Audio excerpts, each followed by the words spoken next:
welcome to the Highway podcast. It's me, Bob, your host, and today again we've got Heiko over in Germany and Zane. Hello. Well, God knows where Zane is. Where are you at the moment, Zane? Up north. Lancashire. Lancashire. So he's up in Bonnie, Lancashire, where the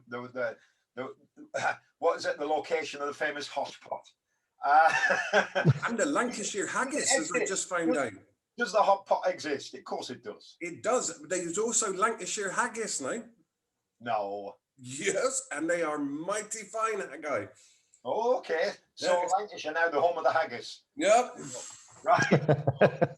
Keep stomachs. And this is something I need to ask Heiko actually. Do they do haggis with like mini haggis with guinea pig stomachs? Surely, the haggis makers in Chorley will make you a haggis any size you like, from 50 grams up to 14 kilos.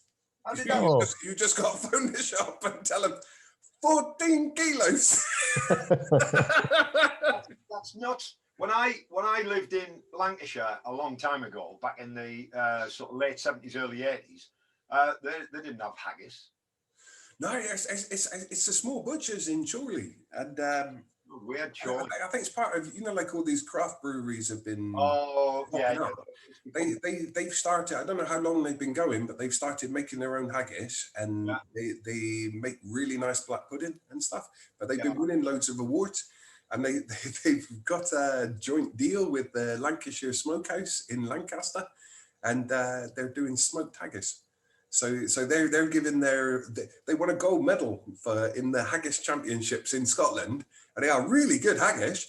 And but now I've just found out they've got this deal, and so I'm going to go and get myself a smoked haggis and see what smoked haggis is like. With a glass of whiskey. Yeah, smoky whiskey. Well, right. So that's all. So if anybody's listening and you want a haggis and you live in Burnley or Chorley or Blackburn, you know where to get them. All right. We just advertised for the butchers. Where's the butchers again in Chorley?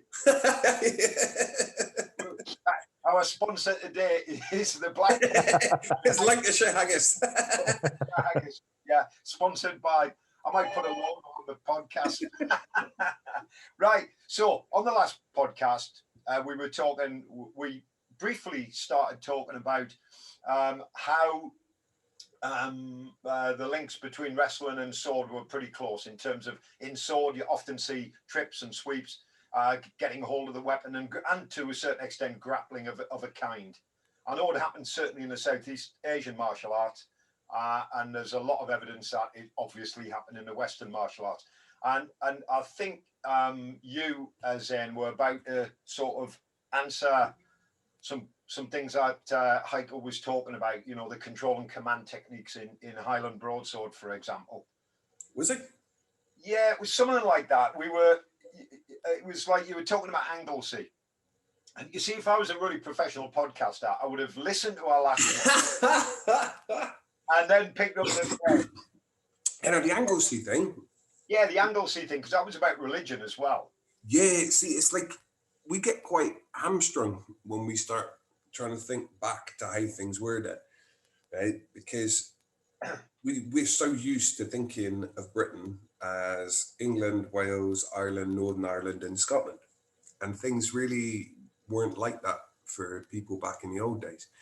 Like if you were in the central belt of Scotland, you would, like back in the times of William Wallace and that, you would have heard 6 languages spoken every day, right? In every day, just walking around, you would have heard 6 languages spoken. It was a tremendously multicultural area, right? And it wasn't split up. Like you would have one village who knew that they were Viking and they spoke Norse. You would have another village that was still Welsh and they would still speak Welsh and they knew they were Welsh and they felt Welsh. You'd have another village that was Saxon and they spoke Saxon and they knew that they were Saxon, right? So people then still had all their individual different identities.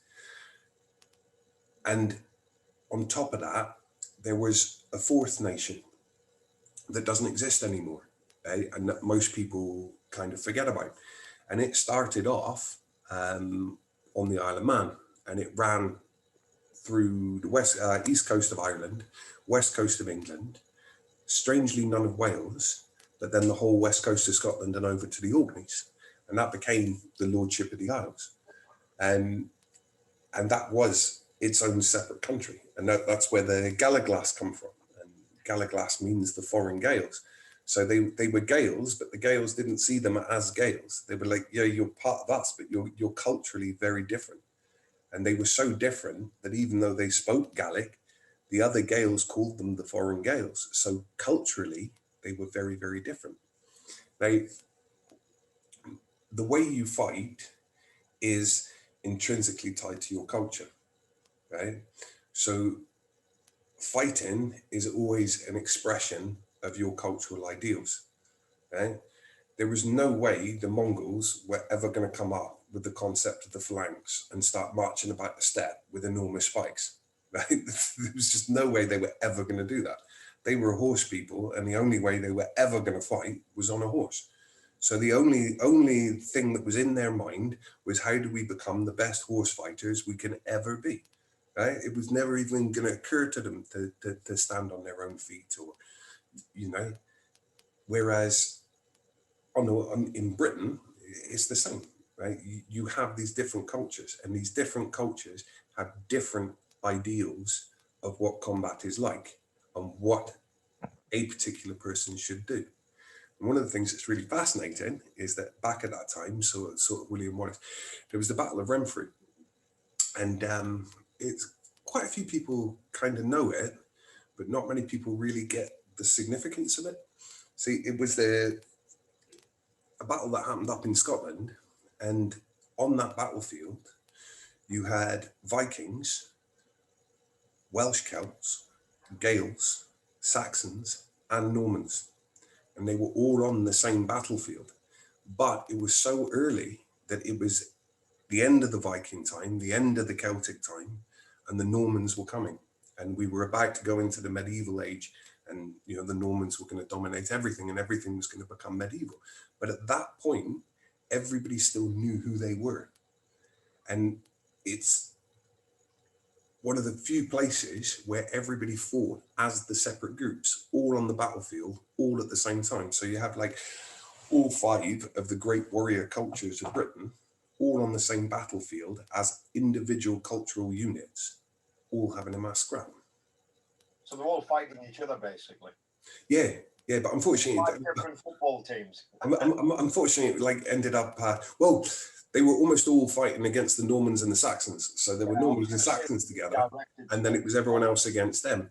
Yeah. But most of the people there didn't want to fight. Like so the Vikings were very, very angry with the Gaels for starting the fight with the Normans, because the Vikings already had they knew a lot more about who the Normans were, okay? And they weren't very happy about it. And then it turned out that they were very right not to be happy about it, because the shield wall met Norman heavy horse, and it worked out very, very bad for the shield wall. Yeah. Shield wall got hit by it was a very, very short battle, because they made a defensive shield wall on a crest next to the river, and did not have Foreman squares, did they? no, and they got hit by 2,000 heavy horse. And you imagine standing there with your shield locked in, taking the full impact of a lance heavy horse. Right? The battle line just split completely open, and they were massacred. And the few that survived managed to get in the boats and get back to the islands, and the Normans chased them straight out to the islands. The Normans didn't have anywhere near as many boats, but they knew that the army was so utterly destroyed that if they went quickly now, they would be able to crush them.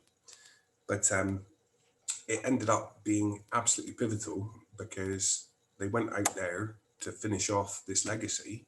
And one of the bizarrest things in history happened is, instead of killing the guy they went to get, they came back married to him. Oh. They married him into their families. And then this becomes the birth of kind of the whole Scottish clan system, is that most of the clans were actually founded by mixed marriages between Gaels, and there's Saxon clans as well, and Viking clans. It was mixed marriages largely between Gaels and Normans that became the protogenitor families of the Scottish clans. So then you have this mixing of martial ideas, okay?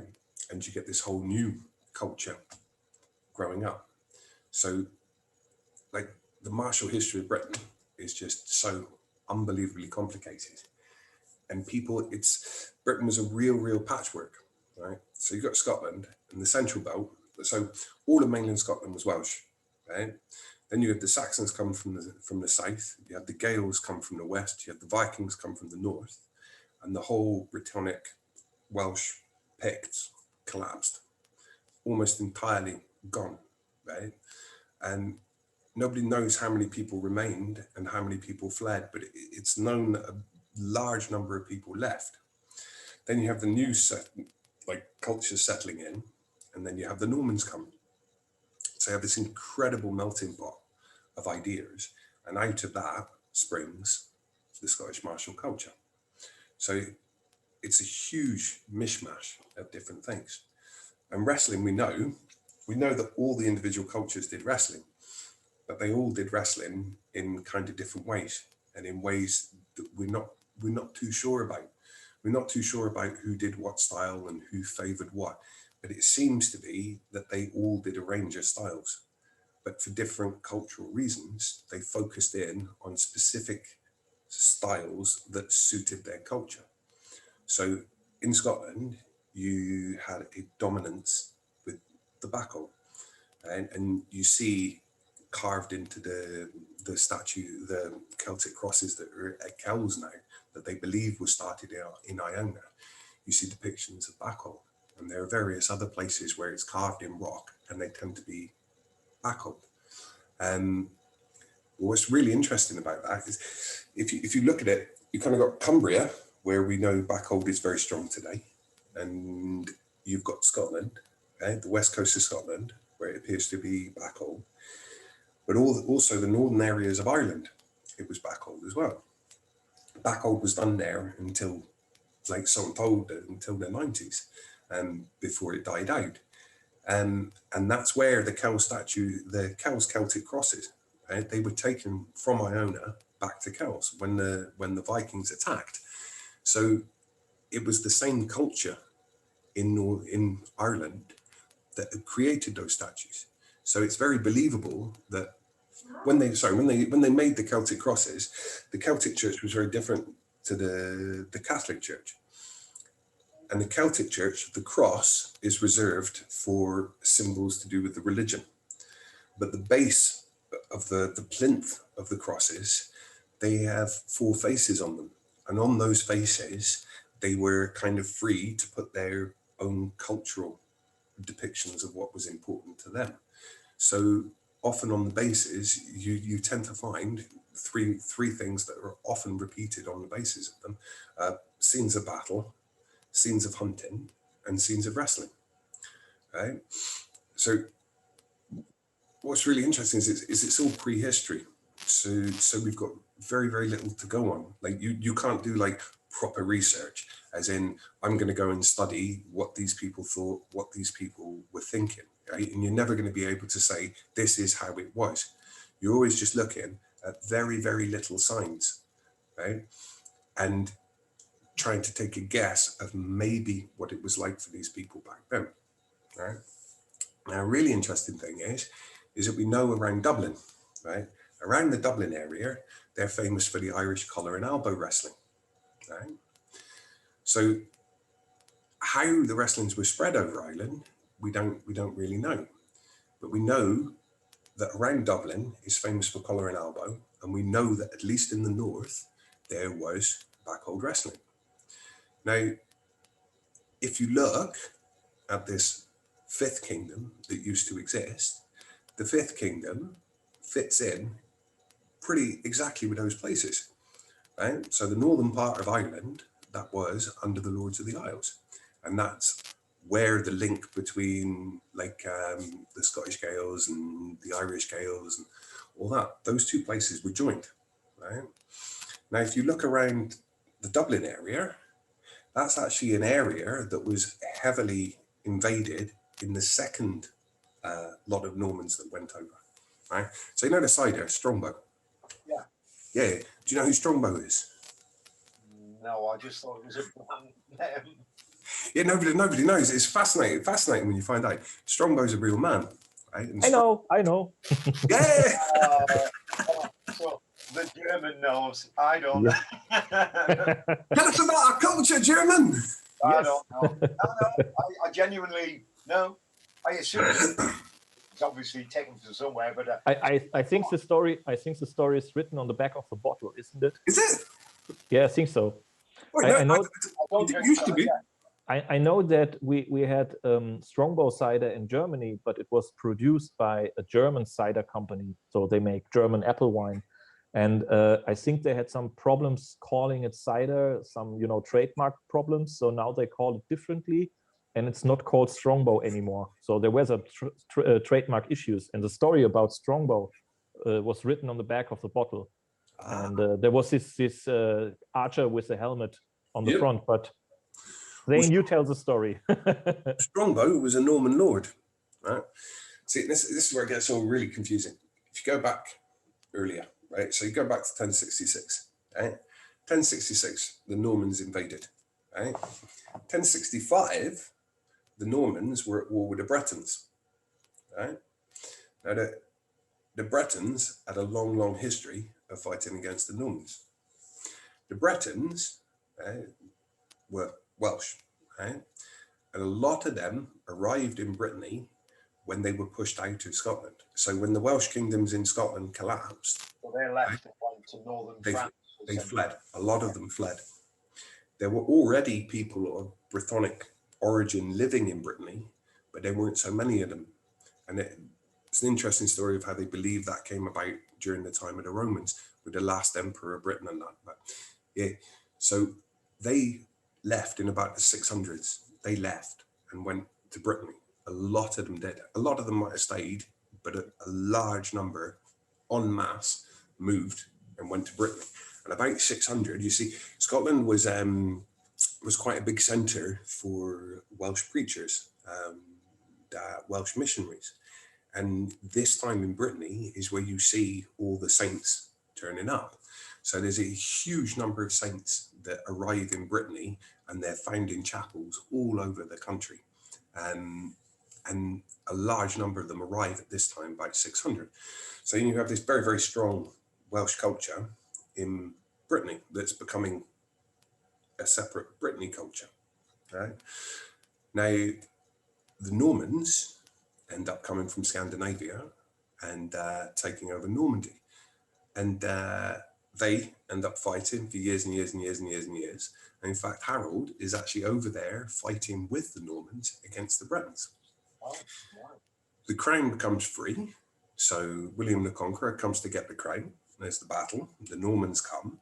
But what they almost never say about the story is that in order for the Normans to invade Britain, they had to make peace with the Bretons. There was no way they could take their army over to England and leave their war with the Bretons. Yeah. So they abruptly stop the war with the Bretons and they say, look, you say you lost, right? You become a lordship of us, right? And we'll let you lot join our army and you invade England with us and we'll split it up between us. And the Bretons were like, do you know what? This has been a bit of a brutal war. We'll accept that. So they joined. And a lot of the Normans that came over were actually Bretons. Right? Now, after the war, you had this huge number of Norman knights who were actually Brythonic knights, and they spoke Welsh. Like it was ancient Welsh, but you know, like the language they spoke was still very, very similar to the language that was spoken in Wales. You know, they were mutually understandable. It was pretty much the same language. Now the Normans, like obviously, they said, look, like we're going to have problems here along the Welsh borders. We need people to go and take lands who can hold and protect our new lands while we get settled in and take control of it. So the knights that they sent there to take control of the Welsh borders were obviously the Welsh-speaking knights, because it was much, much easier for them to deal with the local populations. So you had this created what's called the marches. And you got the marcher lords, right, who were the Brythonic knights who were committed to the Norman cause, but they were of Brythonic origin and they spoke Welsh. So they became very, very highly integrated into the local cultures.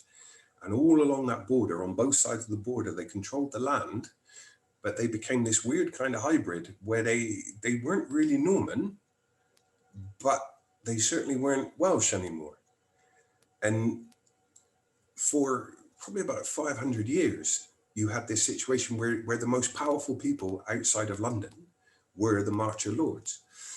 And all their area and large parts of England, they actually kept under Welsh law.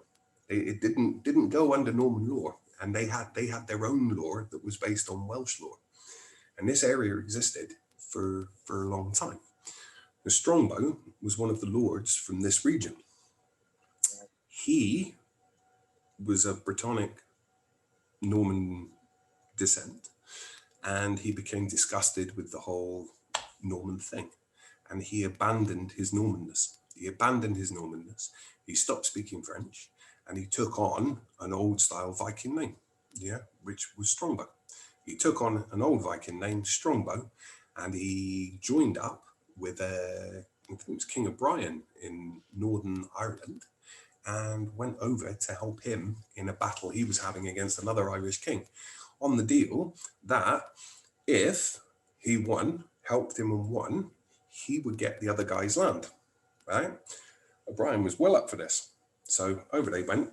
They kicked the crap out of each other. The Normans won, and they took this kingdom in Northern Ireland. Right?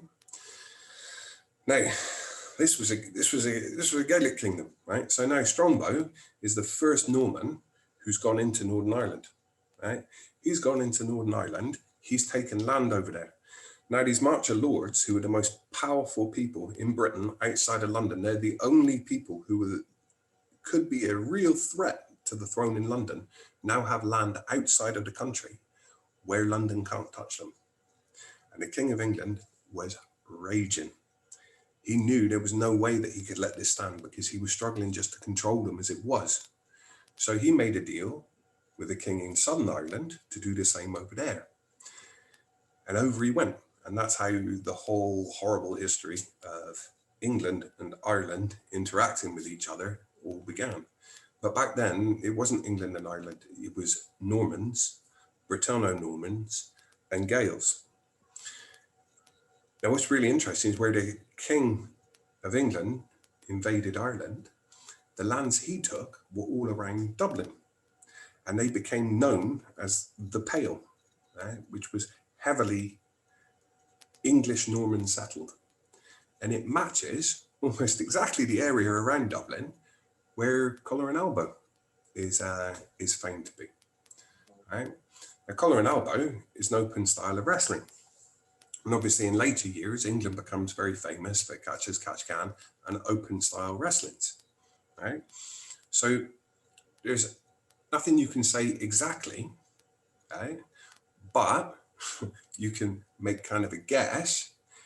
It looks like the Vikings and the Gaels preferred closed hand, fixed position wrestling. And it looks like the Normans preferred an open hand form of wrestling. Right? So it's quite a coincidence that they overlap on the map. Right? And some other interesting things is that the area below the Pale, there seems to be some difference there as well, like with the styles of wrestling, right? But it's very difficult to say. It's not as clear a match as the Pale is with Collar and Elbow, right? But if you go back to Roman times, when the Romans first came to Britain before they invaded, and they were writing about what they found, they wrote that the tribe they found south of where Dublin is now was a Welsh tribe, and that they were a sept of the Brigantines, who were Lancashire all the way up to Newcastle. Right?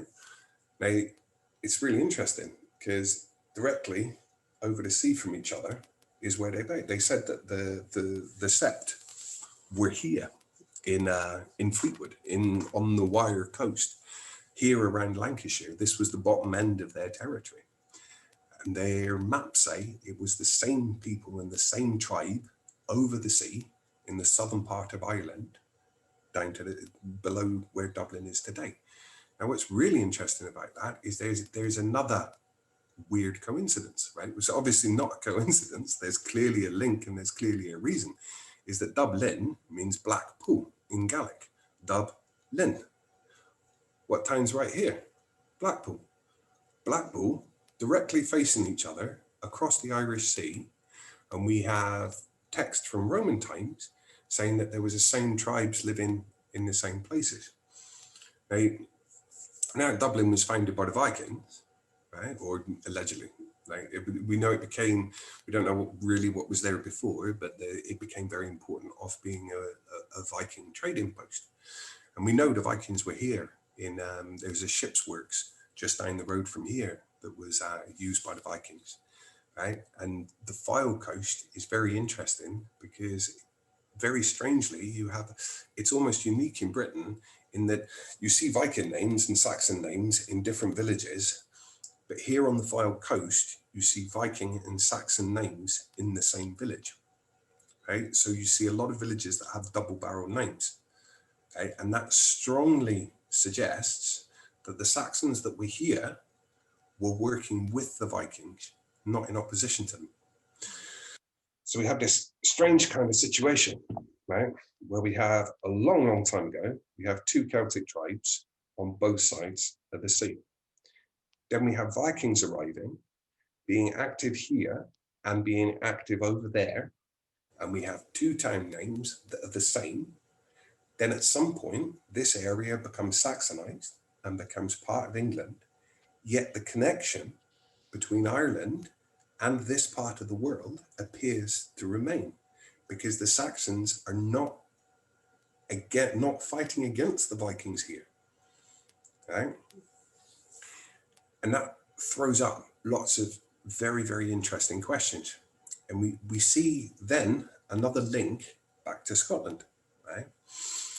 Because up in Scotland, Strongbow went over to Ireland, right?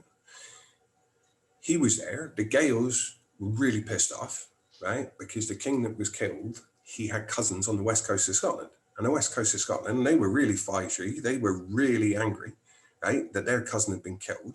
And they were going to Ireland and they were going to teach him a lesson, right? Their Viking allies told them not to.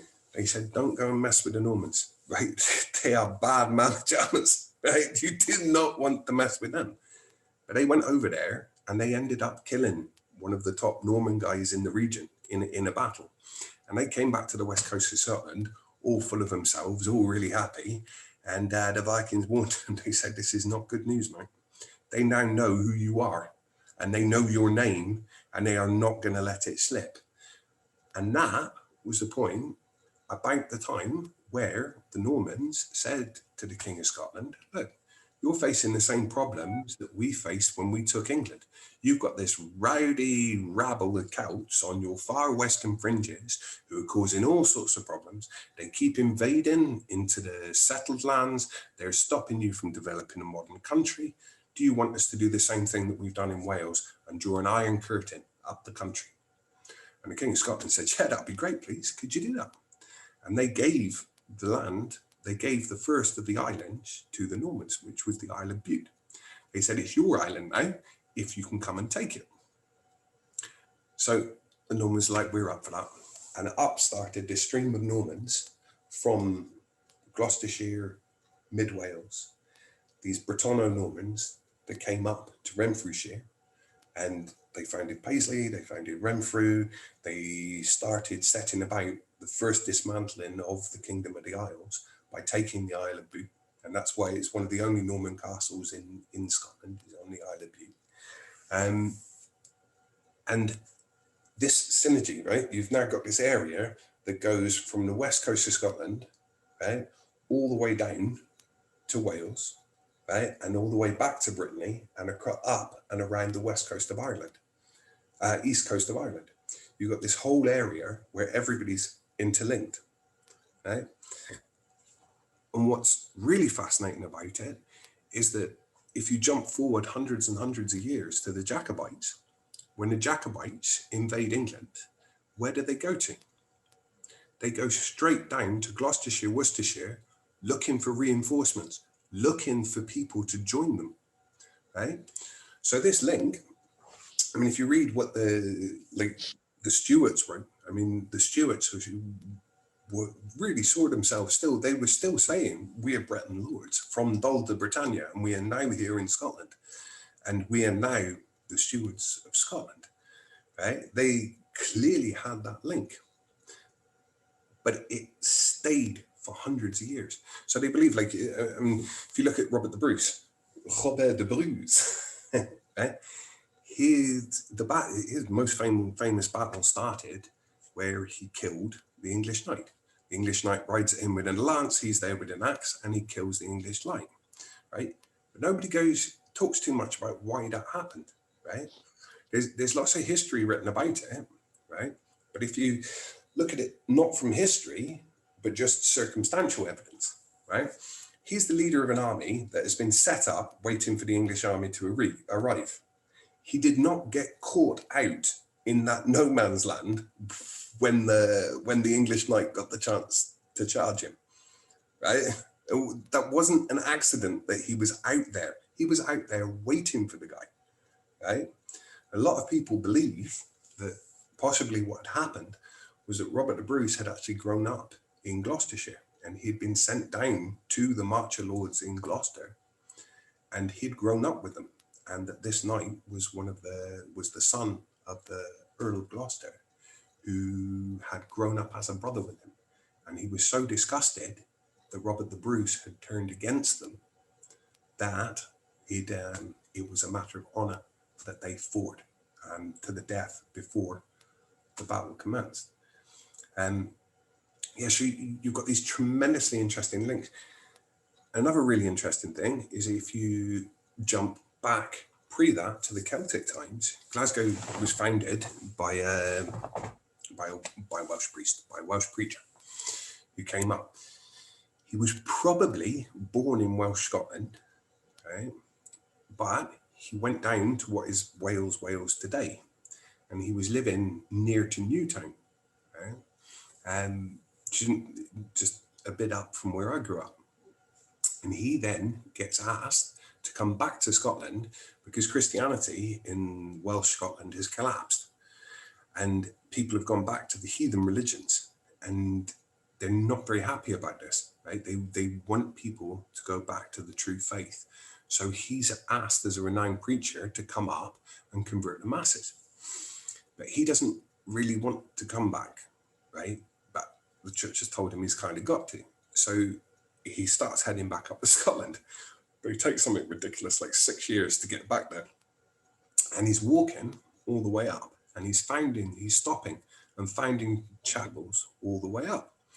And again, these chapels follow the route where you have this same link. He comes up out of Wales, he comes up here through Lancashire, up into Cumbria. He finds chapels in Lancashire, he finds chapels in Cumbria. Then he comes into southern Scotland and he finds Lanark, which becomes the capital.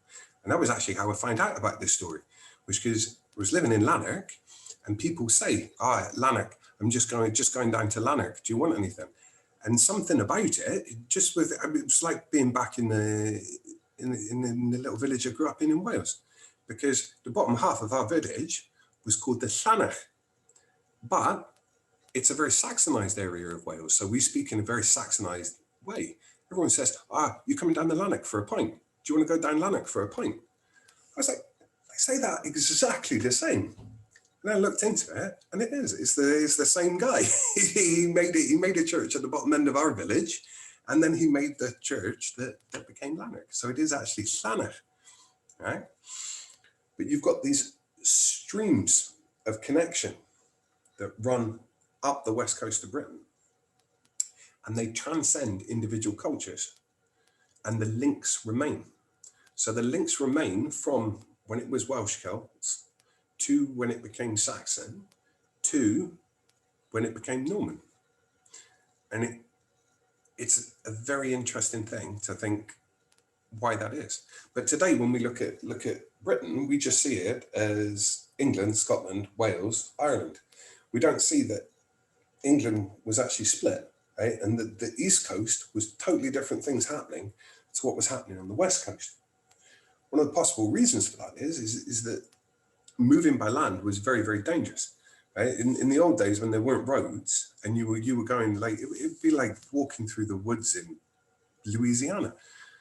You know, like you're taking your life in your own hands on who you're going to meet in those woods, man. Right? So one of the reasons might be that because people preferred to travel by boat, the whole geography of the area looked entirely different.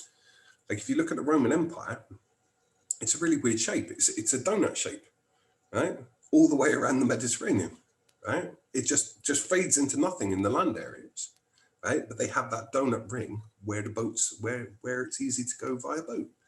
It's only later, once they've started building the roads, that you get the attempted domination of all of Europe. But all of this will have a massive impact on the martial cultures that were active at the time, who was talking to who. Like, you know, like how massively influenced are your martial arts by Thai boxing? Because you came across Thai culture. They had some things and some ideas that were very, very interesting. You took those on board and made them your own. And there's no reason to think that's not exactly what was happening in previous years, in previous days.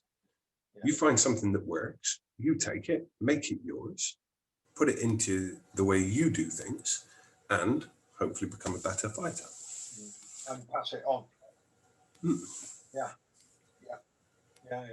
We were talking about the links between Muay Thai. On Monday night, I do an online Thai boxing class.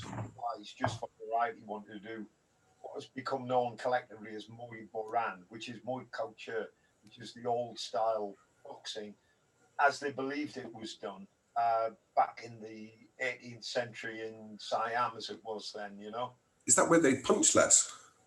And well, they wear ropes on the hands called kadtreg. Oh, geez. Which rip the face, which is where the idea came. Well, people got this idea that they put glass on the bandages. There's no evidence. That's just a yes, there is. I saw a documentary on that in kickboxing. Yes. If Tong Po did it, it was correct, right? and it's a, you know, it's like all of our martial arts get romanticized, don't they? Until you look at the actual evidence. But people don't like reality because it's not as much fun, is it? No, no, it's horrible. It's horrible. It's like the history of Britain.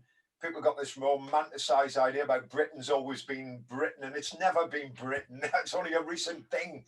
But the actual really, really funny thing about it is, like, you see all these new English bloody nationalists going on about how proud they are of Britain. No, you know the ones marching around the street waving their flags, like with all their shaved hairs and stuff, because anyone without hair is an arsehole, as we all know.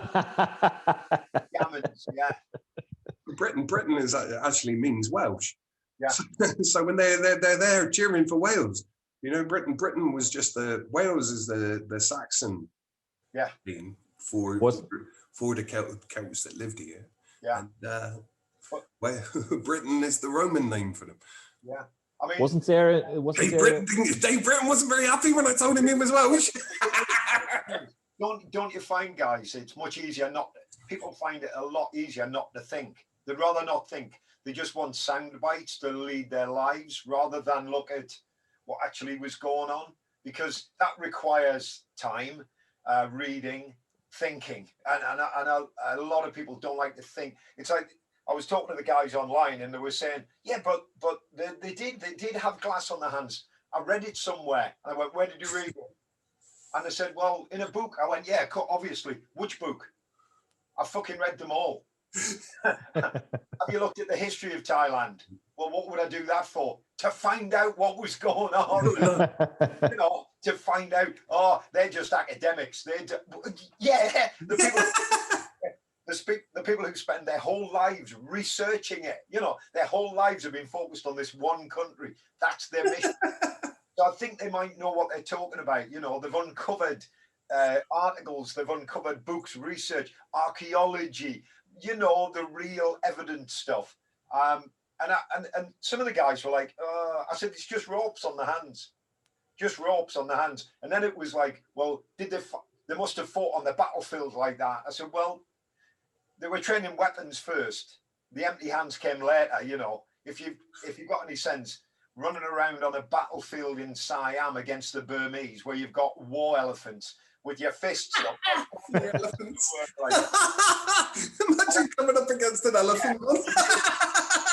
I said, punch it right in its nose. You know what some of the guys said? They said, "What, elephants?" I went, "Yeah, they had elephants, and they were stamping on people." Do you know what the Muslims used to do with the elephants? You just have to punch the elephant into the balls, so you don't need a weapon. Unless it's a female elephant, in which case you lose your hand. Oh, damn it. Do you know what the Muslims used to do with the elephants? No, I don't want to know. They got them drunk. See, like, elephants are nice and don't actually like fighting much. No, right? So the Muslims used to get them really, really drunk in India, the Mughals. And one of the Sikh saints is he became a saint because they were using a drunk elephant to batter in the gates to his city, and he jumped over the wall with his big curly spear thing, and he had a man-to-man fight with a drunken elephant. And the elephant killed him, but he killed the elephant too. And so the doors held, and he became a saint. Yeah, that's pretty cool way to be a saint. That sounds like a great story. So, like, yeah, our elephant generally is really a nice bloke, but don't get him drunk, so he's freaking out. Yeah, have you bought the elephant a drink? Oh God, no. Just give him a cup of tea. Just give him a cup of tea. Yeah, as long as he's not been on the cider, he's lovely. Well, I guess in that case, it's probably true that they did that in Siam as well. I mean, it was probably common knowledge that if you got an elephant drunk, it got angry. So Muslims don't drink. I want to know how they were walking about with enough alcohol to get an elephant drunk. Hey, all the Sikhs I know would have given them the drink. All my Sikh friends love drink. You know, like, but so like, just to go back, the links that are important, aren't there? When you look at like the structure of any martial art, you know, without just accepting what people tell you without looking at the historical background to it is really dangerous in some ways. Well, if we look at Britain, right? So you've got this weird kind of empire thing going on the west coast, right? It's an empire that's tied very tightly to the Vikings, right? You've got a lot of longboat stuff going on, right? Yeah. The Irish Sea is being crisscrossed by a network of traders and warships. You've got the Berlins. Is it Berlins? Do you say? Berlin, yeah. The whole culture of that. If you look at any of the old coats of arms anywhere west coast of Scotland, they've all got the old Berlins on them, which was a adaptation. I don't actually know much about them, but they appear to be an adaptation of the longboat for specifically coastal waters because they weren't going on long sea voyages. They were mostly being used around the coast. They seem to be a variation of the longboat, right? Now, on the east coast of England, you've got an entirely different thing happening, right? So all of England was Brittonic Celtic. The Saxons come.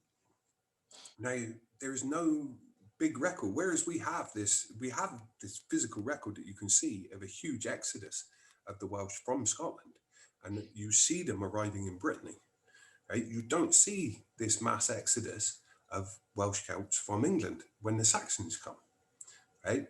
And in Welsh, you see a new word developed, which means Saxonized Celt, right? Yeah, you're Welsh, but you're still one of them, right? There's really interested that program they did in that village in Leicestershire recently, where they found a Saxon princess, and in her neck beads, they found Welsh beads. They found, I think it was one Welsh bead in the whole thing. So they were thinking that the lines mixed.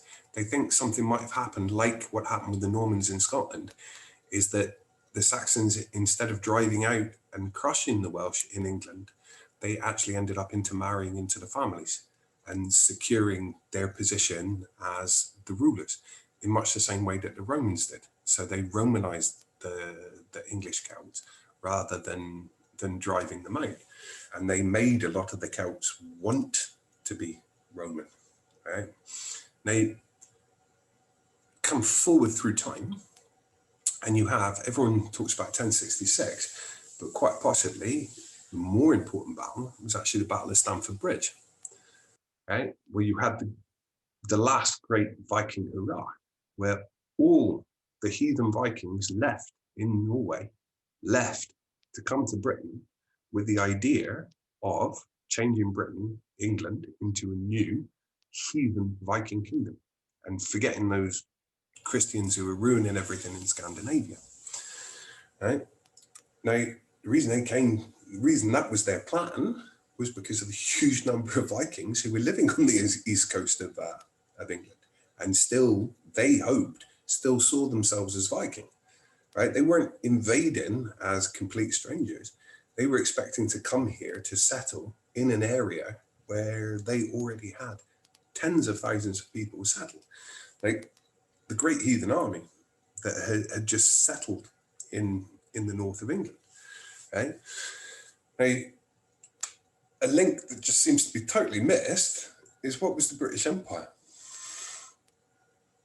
The British Empire was when we got in a load of boats, sailed all over the world, taking anything nice we could find. It was a boat-based empire, right?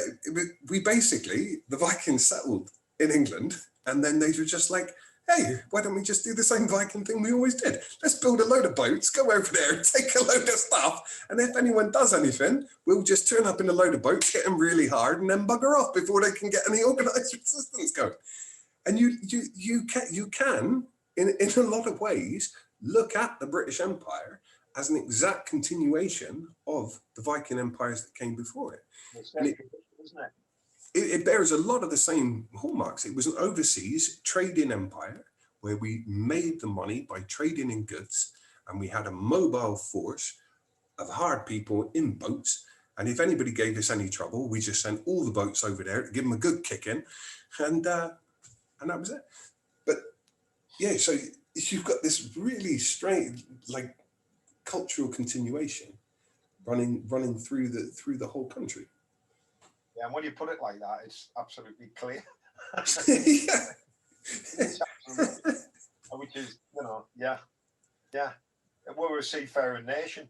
That's what we're called, aren't we? We're called a seafaring nation, because we're an island. Yeah. See, you've got all these links, and all these links feed into culture, and they all become part. It's your culture then that creates your martial tradition. Yeah. And we've got a tremendous one. Like the history is incredible, right? It's every bit as good as the martial histories over in Asia. Oh, definitely, yeah. So why do we not talk about ours? Why have we not developed that? See, like a lot of people say, like, yeah, a lot of the stuff you're saying is really interesting. It's amazing stories, but you can't prove it happened, right? Nobody says that when I tell you about the Kung Fu guy stood on top of Wu-Tang Mountain. Oh, yeah. Right? Monkey man, you didn't say prove that was true. You went, that's an amazing story. I want to learn Kung Fu. I think more people. I tell you this amazing story of Vikings and Celts and Saxons and Normans. Like, why don't you go? That's an amazing story. Let's fight like they did, man. Yeah. Maybe more people need to read the autobiography of Donald McBain, because because that's an incredible story. Yeah. I mean, why they don't make that into a film? I mean, they have to. They've got or a complete TV show, with a series, series, better than only one movie, because it's a whole life with a lot of sieges and some battles and a lot of duels and prize fights and whorehouses and gambling and dark corners. And I think you just answered your own question there, Haggis. I just can't wait for the scene where that woman's stuffing just throws the fucking kid at him. And he's stuffing the kid in his backpack to go fix bayonets. Wait, let me get the kid in the backpack. One of my favorite parts is the story about the Irish girl. They make her believe that they are married, and just because he wanted to kiss her, kiss her, yeah. That's a story straight out of who was it? The Russian author. I think it was Pushkin. He wrote one of his stories was very similar. Did not he invent vodka? No. Pushkin. We have Pushkin vodka in Germany. I don't know the Sophie. And we have also vodka Gorbachev. Yeah. He died in a duel. In a duel? Okay, I did not know that. He had like 30 duels. Yeah, he was. Okay. Yeah. And he was the woman he loved. I think it was his wife. You have to excuse me, like keep forgetting that. I think, yeah. But there was something going on between the woman he loved and a French cavalry officer, and he was like, "I challenge you to a duel," and he was like, "I'm fresh off the battlefield, mate." So 10 out of 10 for bulls for the guy, mate. I don't care if you have just conquered all of Europe, pal. I'll see you outside now, pal. Grand Army, let's go. My drunken elephant. He didn't seem to realise how loved Pushkin was, though. I believe he had to flee afterwards when the Russian people realised that he'd killed Pushkin.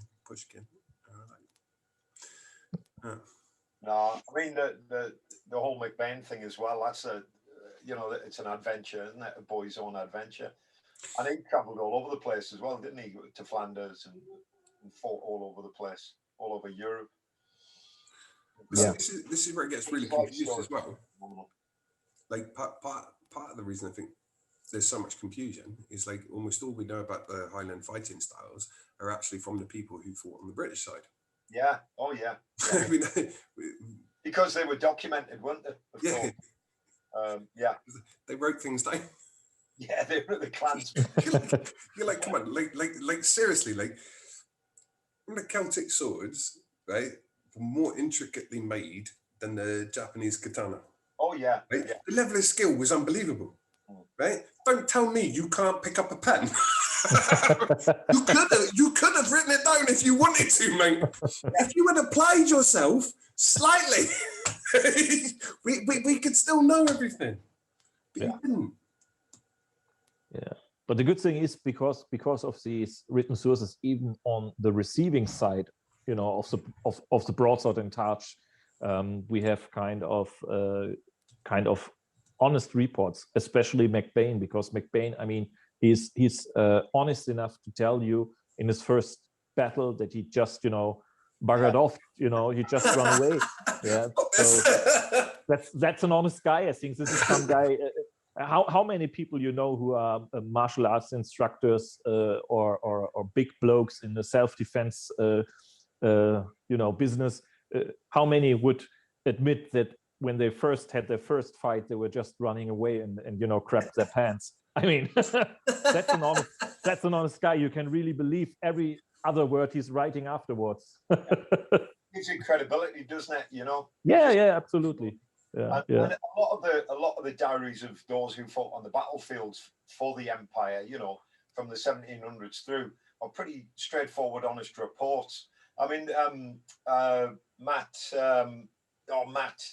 he put a book together called Swordsman of the British Empire. You must have, yeah. I mean, that's full of incredible reports that were corroborated by other people who saw these battles. Yeah. There's awesome stories inside. I mean, I think the newest or latest edition is over 600 pages. Yeah, this is incredibly great work, with a lot of interesting references. When you compare the fencing manuals with the real stories, how they fought, what happened, and you see many things that are within the fencing manuals. They work in real life, or they worked in real life, but you also have some things where okay, this is something for a fencing exhibition. This is something maybe for a duel, not for the battlefield. Yeah, but generally speaking, you can see, okay, the shit they trained back then that really worked when it came to to reality. Yeah. That's what's really interesting. The British adapted when they started fighting, the Turks and stuff, and seeing the different weapons and thinking, okay, we need to put a curve in the sword. Maybe that's a good idea, rather than poking people. The thing that's really interesting about the British point of view is that you tend to have tremendously simplified systems. And maybe this is a reason why our systems kind of died out, is because, like you said, nobody wants the reality. Right? So the reality was, for certainly the Highlands and for lots of different parts of Britain, is that you had to farm or you were going to starve. right? So you had to be a farmer first and a fighter second. And you were only, you were a conscript army. You weren't full-time professionals. You weren't standing, your job wasn't to fight. You had to fight as well as doing all your other jobs. So the style of wrestling, like backhold, is a tremendously simple form of wrestling. Yeah. Very, very simple, very straightforward, but tremendously effective, right? You can, using backhold, you can do everything you need to do in wrestling, right? But it's a very simple, straightforward system, you know, whereas in the East, they put this idea on total perfection, like becoming the Rambo, the invincible hero that can never be beaten. Whereas we had, instead of one guy spending his whole life to become an invincible demigod, let's just take 30 people and make him pretty all right. Those 30 people, you all run at that one dude, kill him first, yeah, and then take out the rest. Right? Yeah, strength in numbers. Here's a question then, right? So most of the British fighting, right, is very simple, very straightforward. But then in the area you're talking about with McBain and that, you start getting the maestros. Well, yeah, the fencing schools. And then you start seeing things that everything seems to become a lot more complicated, right? So they seem to be developing more comprehensive skills, and they seem to be going a bit down the Oriental way of I'm the master, I can't be beaten. Yeah, but you have to consider that that in European historical martial arts, you always had these episodes of overcomplicating the martial arts, so making it a science. For example, if you look at rapier fences, if you see old Spanish swordsmanship, so the eskrima común, I think it's called, or vulgar, it's a simple method. I'm not an expert in this, but just what I've read about it as an example. And then you later have destreza, which is the art, which is very, complex and complicated. I think it's also times of periods, the same with Italian rapier and side sword. So side sword is a little bit more simple, a little bit more straightforward, a little bit more for battlefield use as well, while more thrust-oriented rapier is more for the duel and is more complex. And you have all this. Oh yes, I mean T-bolt is one example. Like, oh yeah, mathematics. Let's do fencing with mathematics. Make it as complicated as you can. Simple movements, but we make them very complex and very complicated because I'm an academic guy and math is just great, and I love geometry. And but I think in England, in Britain, the other scientist was inventing the gun. Yeah, right. Yeah, it was very pretty, Frenson. It was also kind of an expression of higher classes' interest in all things of science. Citizens with more education starting to make all these things more complex and complicated.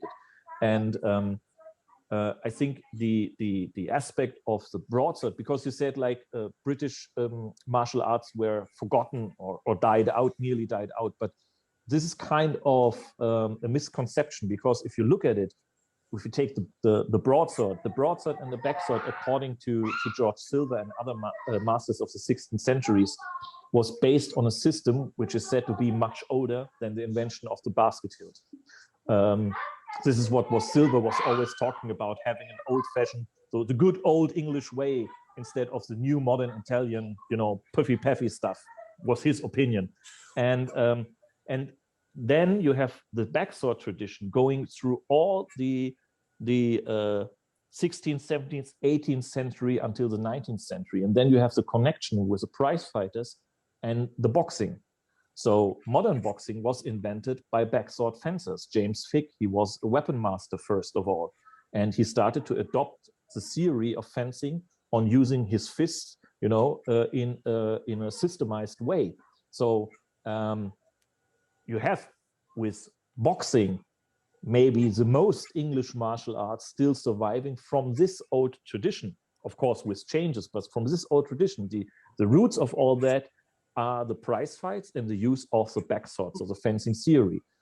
And the same is when you look at the backsword or the broadsword as a weapon, you still had until around 1900 the use of the single stick, basing on this method. Of course, again, with some influences from outside, because we see broadsword manuals which are influenced by French smallsword, by Austrian, Hungarian saber fencing, and so on and so on. So what you have is a system with many influences, but it was still in use with some changes, right until the First World War. And I think the heaviest impact on all European swords masters was the First World War, because in the First World War, all the things they did before, it just died in the trenches. So fencing masters were like eliminated in the trenches, and a lot of knowledge and skills was lost in the trench war. That's actually a really good point, because we lost so much during the First World War. And it's just not, if you read like the stories about what happened to like the country sports teams, even with like big sports like rugby, cricket and football, like how they just came back, and even the people that survived, they came back and didn't want to do anything anymore. They just wanted to drink and not think, and they didn't want to participate in all the parties, everything. It's so sad to see, because on another side, it was the First World War where we lost the true English Mastiffs.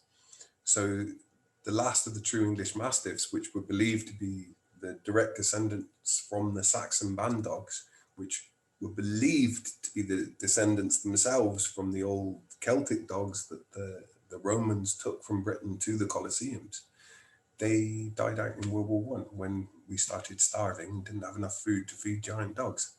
So another link to our past was just wiped out. And it's often like people say you shouldn't forget World War I, but people don't really understand the impact it had. Like, people focus very much on the battlefield rather than what it does to a society when you just remove such a huge tranche of men. Like France, like said, they would cease to be a country if another war like World War I happened. They lost so many men that they could not. They were actually facing the destruction of their country. Yeah, that's an interesting thing though. See, like with the wrestling, what you're saying about the boxing, it's really interesting how that grew out of sword fighting, whereas the wrestling's got a different relationship with the sword fighting because it's always been alongside. Like, so boxing is a really strange thing to do. Like, I mean, why would you punch somebody in the face? Like, your hands are not ideally designed for clubbing. They're designed for fine movements. Okay, why would you punch somebody in the face with that? Right, this is a grabby tool. Right, pick something up and hit him with it. Right, anything is better than punching him with your hand. Pick up a rock. Right. Whereas wrestling has always, from the very beginning, been part of the martial culture.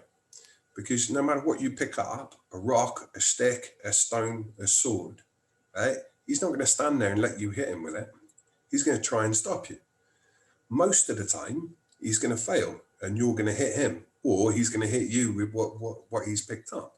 But maybe 1 in 10 times, maybe 1 in 5, you're actually going to block each other and you're going to end up, you're unable to hit him and he's unable to hit you.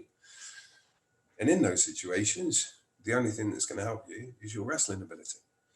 And that is interesting because we see the exact same movements we have in traditional wrestling styles. We see in swordsmanship, as I said in the last podcast. And interestingly, they're using the same techniques under the same names also in pugilism, because old school pugilism, for those who don't know it watching the podcast, was not only boxing, not only fist fighting, you could use elbows and headbutts and whatnot, but it was also wrestling. So they were allowed, as soon as they clinched, when now you see all the modern boxers, they clinch and they break up. that was when this fighting, they used dirty boxing, but they used also chancery holds. So like, you know, taking a headlock. They used they used techniques called buttock and cross buttock, just like in backhold wrestling. They used the back heel technique, just like in backhold wrestling. So you have all these techniques which you find in swordsmanship.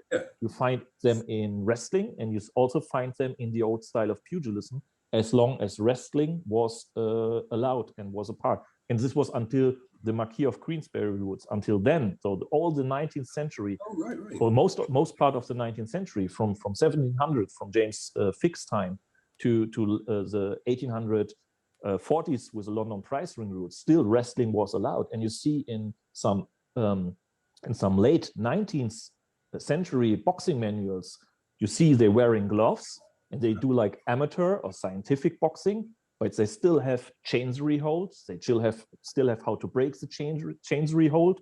They still have the buttock, the cross buttock. They have all the wrestling techniques, because at this point, the Marquis of Queensberry rules and the old London prize ring rules, which were basing on the 18th century Brockton rules, they were still used at the same time until Queensberry rules took over completely, and wrestling was prohibited in pugilism. So boxers today should learn backhold wrestling so they can do proper pugilism. Yeah.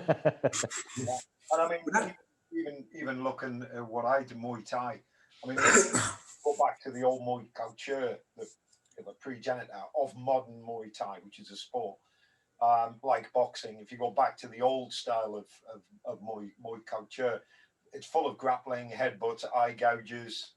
It's the full works, and they recognised that the hands were weak, so they wrapped them in ropes to protect them. You know, and even modern boxers bandage their hands because they accept that the hand, as you say, Zane, the fist is not designed for punching. It's designed for fine moves. You go into a survival situation and you punch somebody in the face, break your hands, right? How are you gonna survive out in the woods? But even pistol craft techniques, they'll teach you to palm heel strike before you draw your weapon. Same with knife, palm heel strike, and then, you know, slap the face and then stab them. You know, distraction. You use it. That's why we mostly see palm strikes in medieval wrestling manuals as well. Yeah. So the sumo. I mean, the sumo use palm heel to the throat, don't they? Yeah, right. C grip, yeah. You know, open hand, it works every time. And like you say, Zane, you don't break your hand, so you can pick up your weapon. You know, your weapon. Well, what Heiko was saying there was really interesting, because one of the things that's like really had me thinking is you see a very, very clear difference between the old styles of wrestling and the new styles of wrestling. So like the new styles of wrestling, Greco-Roman wrestling, freestyle wrestling, catch-as-catch-can wrestling, right? You see they all have the same thing in common, right? They all start from an open grip, stood away, facing somebody, and then you're going to try and wrestle them, right? Whereas all the traditional styles that I've come across all start from a fixed grip, right? So you're only starting once you've got a hold of the other person. And that makes complete sense when it's integrated into a fighting system, because if you're attacking somebody with weapons, you're going to attack them with the weapon. The only time you're going to go with wrestling is when your attacks have been blocked and you've got hold of each other, right? So there is never going to be any wrestling before we have hold of each other. I'm not going to walk up to a swordsman and attempt to shoot and take his legs, right? I'm never going to do that. I'm going to attack with my sword, and we are only wrestling if we have a grip. But the sport side of it, all the sporting styles, they start man against man, because it's not actually a martial style, right? It's not designed or meant to be used in a real fight. It's a challenge style of martial arts. So it's, I'm going to prove I'm a bigger, tougher man than you. We're going to start in a fair position, and from that position, we're going to head at it. But you can imagine like how they could have started if wrestling was part of the boxing, if the boxing was allowing the wrestling, that some people would be far, far better at the wrestling aspect and would be, oh, I'm not so keen on the boxing because I don't like getting hit in the head and he's much better at it than me. Here, do you fancy, oh. There's a bit of grappling. Yeah. That's good. How about we have a bout against each other without the punching? Yeah. Right? And you would not, you could imagine it naturally hiving off from the punching sport, the punching and wrestling sport, it hiving off into a pure wrestling style. Because it's one of the very interesting questions of wrestling is where the three equal styles came from. Like, so, because they're the dominant styles now. So you've got Greco-Roman, freestyle, judo, and Brazilian jiu-jitsu. All of them start off with you stood back, no hold on each other, we'll stand here, now we will approach and wrestle. Which clearly marks them out as not being the legacy of a battlefield style. And that's a good point for which to end the podcast. Yeah. The historical stuff that you were talking about, Zane, absolutely fascinating. I think you'd agree, Heiko. I could. Yeah, absolutely. Yeah. Yeah, and I think on the next one, I think we should pick up those links between we're talking about a martial art and as opposed to the sport and what's happening with specifically the wrestling and the grappling. I think. Yeah. So that sounds like a plan. So unless you've got anything to add, Heiko, I just want to say no. Zen, informative and interesting as always. And Heiko, good to see you as well, mate. And neither of us got much of a word in today, did we? Sorry, lads. No, that's the idea. It's always great to listen to Zane and the stories, because this is a field of the history of Scotland and everything which I have nearly no clue about or only little. So same that's as great. me, Michael. Yeah. Same as me. I've got an understanding of modern Scottish history, you know, from sort of the 1600s onwards. And I love history, and I love the Vikings and Normans, the whole ethos, the Danelaw and the west of the county of Wessex, and all of this stuff. But it's all, for me, it's all a bit. And I like the way you go back, Zen, even further, using the language as an example. A lot of the time you talk about the language as a tool to work out what was going on. Like Dublin and Blackpool. I never heard of that. It's a really interesting thing. Like, I think the problem is that it's not really history, right? Because like the history is just focusing on the dates, and like they kill a lot of interest, because they're like, everybody knows that 1066 was the Battle of Hastings and the Normans came over and invaded. Yeah. And history, a much smaller number of people. The winners, isn't it? Yeah, well, a smaller number of the people know that the reason they came was because they were disputing the crown of England and this. Yeah. But they don't talk about what that means for the people. Yeah. Like, for me, it's far more interesting. The date's not really important, but what's interesting is you have this new class of culturally different overlords who are coming into a region that's already a complete mismatch of cultures who have been fighting, managing to get on here, fighting each other there, screwing each other over here, joining together over there, and how they're coming and how you culturally sit on top of it. How do you come into such a patchwork of countries and try and control it? I mean, like we were very similar to Yugoslavia. Look at how that ended. And it's quite strange now to see that we've ended up in such a unified country. Even though our unity at the minute's breaking, it's breaking. Yeah. It's breaking up, isn't it? But for a very, very long time. Like England is a very unified country today, right? And somebody from the very far north English border to the very, very south of the country identifies strongly as English. Yeah. And if you'd suggest that, like, you culturally don't come from the same places, they'd look at you like you were an alien.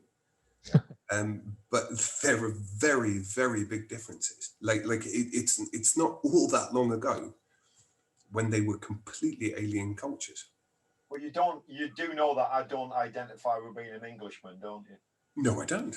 How do you identify? I'm a Geordie. And